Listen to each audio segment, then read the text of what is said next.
Moin Ronny, schönen guten Abend dir. Jetzt zeige ich dir mal so meinen kleinen Sechszylinder nach einer Woche Standzeit. Jetzt müssen wir erstmal, oh Gott, warte mal, Lenkradsperre, so. Einmal vorglühen. Wir haben natürlich jetzt schon Plusgrade. Wie gesagt, der stand eine Zeit lang. So, und jetzt hörst du ja an.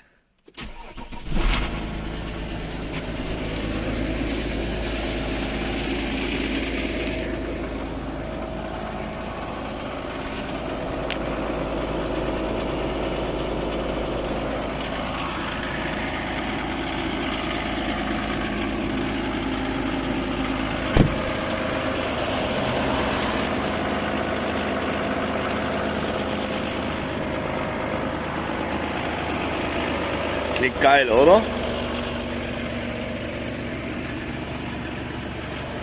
Warte mal. Warte.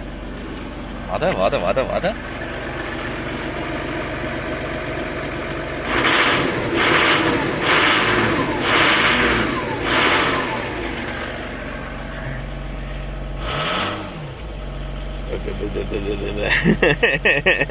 Traktor lässt grüßen.